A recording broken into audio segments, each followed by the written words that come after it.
प्रभु श्री राम और हनुमान जी के बारे में कौन नहीं जानता है। हर किसी को पता है कि महाबली हनुमान प्रभु श्री राम के अनन्य भक्त हैं और सच्चे हृदय से उन्हें पूजते हैं।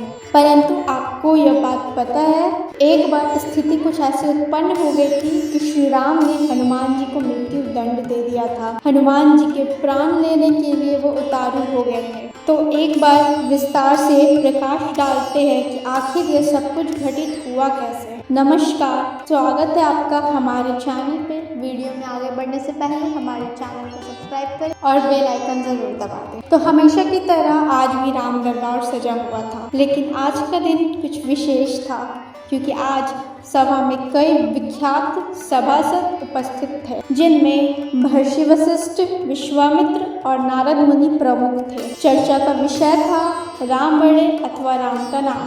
सभी लोग राम को अधिक शक्तिशाली बता रहे थे, परंतु नारद मुनि का कहना था प्रभु राम से ज्यादा शक्तिशाली राम नाम है। पर उनकी बात को कोई नहीं सुन रहा था। उधर राम भक्त हनुमान इस पूरी चर्चा को शांत चित्त से देख रहे थे। अंततः सभा खत्म होने को आई और यह निष्कर्ष निकला कि राम ही सर्वत्र शक्तिशाली है और वह तीनों लोगों के नाथ है। नारद मुनि संतुष्ट दिखाई दे रहे थे और इस तरह चुप बैठने वालों में से नहीं थे। उन्होंने मन ही मन एक युक्ति सोची। तत्पश्चात उन्होंने धीरे से मारुति के कानों में कुछ बुदबुदाया, जिससे कि वे समझ गए कि आगे उन्हें क्या करना है। अब जैसे ही बारी बारी से सभी सभासद वहां से जाने लगे, तब हनुमान जी उन्हें प्रणाम कर विदा करने लगे। परंतु जब महर्षि विश्वामित्र सामने आए, तब हनुमान जी ने उन्हें प्रणाम नहीं किया। बस फिर क्या था, महर्षि को इस बात पर बहुत बुरा लगा, उन्हें क्रोध आया। उन्होंने राजा राम से कहा, तुम्हारे हनुमान ने भरी सभा में सबके सामने मेरा अपमान किया है और इस अपमान को मैं बर्दाश्त नहीं कर सकता। इस वजह से तुम हनुमान को मृत्यु दंड दो।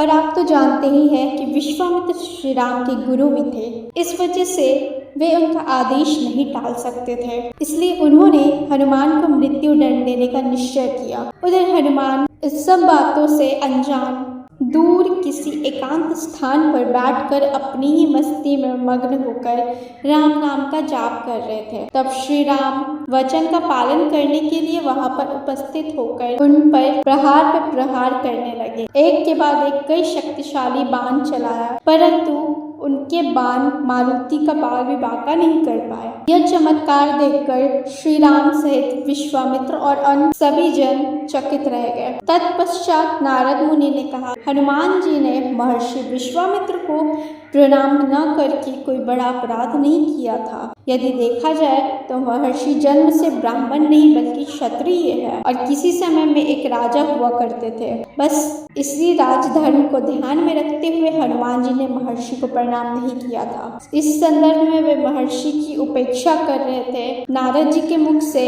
ऐसे वचन सुनकर महर्षि को अपनी भूल का एहसास हुआ और उन्होंने श्री राम से कहा, मुझे पता चल गया, दरअसल उस समय अपने क्रोध पर नियंत्रण नहीं रख पाया था, इसी वजह से मैं हनुमान जी को दोषी मान बैठा। लेकिन अब मैं समझ चुका हूँ कि हनुमान ने मुझे प्रणाम न करके कोई अपराध नहीं किया है, अपितु उन्होंने राजधर्म का पालन किया है। अतः राम विश्वामित्र तुमसे निवेदन करता है कि महाबली हनुमान को अभयदान दिया जाए। मैं चाहता हूँ कि उन्हें मृत्युदंड से मुक्त करो। तत्पश्चात श्री राम ने ऐसा ही किया।